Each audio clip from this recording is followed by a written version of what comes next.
If I came upon a tree, I'd just push it aside.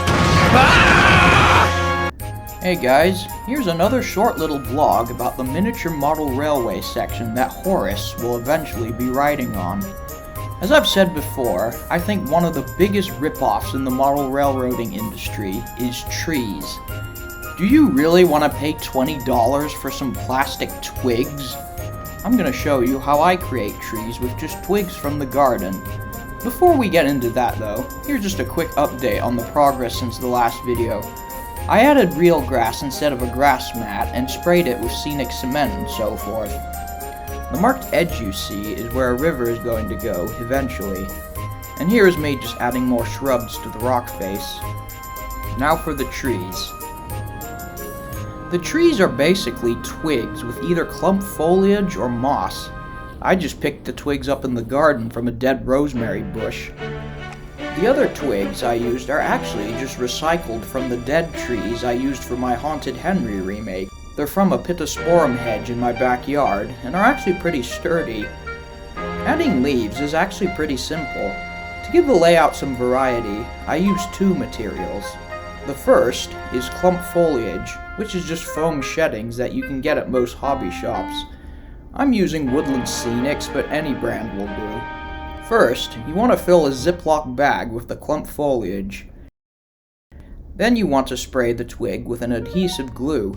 I just use a General Elmer's spray, and you should put gloves on so you can cover the area that you don't want leaves on.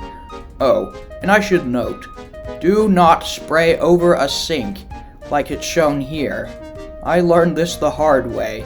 Either do it outside, or if you can't, then do it inside a trash bag or something. The spray is extremely difficult to get off surfaces. Heck, I even tried it over the toilet, and the bowl got all crunchy. Also, needless to say, you should probably get good ventilation, and maybe wear a mask.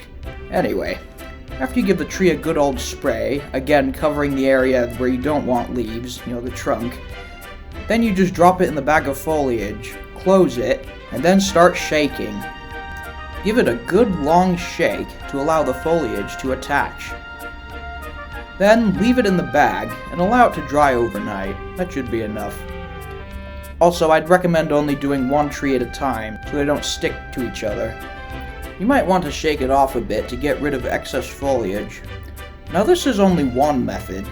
Another method you could use is to simply apply glue manually to the trees. However, this works better when using moss for the leaves, which is the second material I use. I wanted to add some variety, so used both foliage and moss for trees. But I think both methods will work either way. The moss is just a general decorative moss that you could get from a craft store or garden center. I just found this at my local grocery store. I actually prefer the moss because it simulates branches. Anyway, now that the trees are done, they're ready to be planted. But how do you keep them upright? This will depend on what you're using as the base. Right now I'm only applying them to the foam rock face, but because I'm doing that, I will show you a secret. You can either, watch this, stick them in holes between the rocks, or, even better, because it's made of foam, you can just stick them in, just like that. Genius, isn't it? That's our little secret. And if you tell anyone about that, I will come to your house and... Just kidding. It's pretty simple.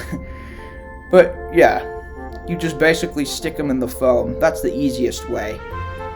Here's some footage of me adding different trees.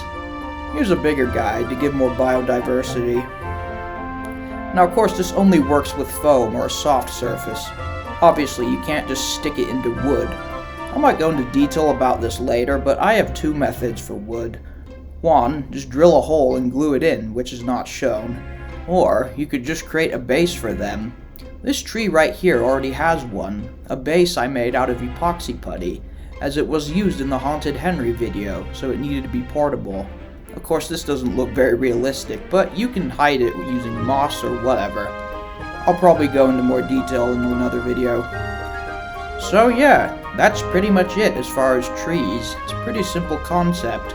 It definitely saves money not having to go buy massive packs of Woodland Scenic trees. I've added a few other things, like this gravel right here, but I'll probably go into that in another video. But anyway, thanks for watching and tune in next time to see more progress on Horace's layout. Yeah, I should mention, it's not a full layout, it's just sections, but you already knew that. Anyway, thanks for watching.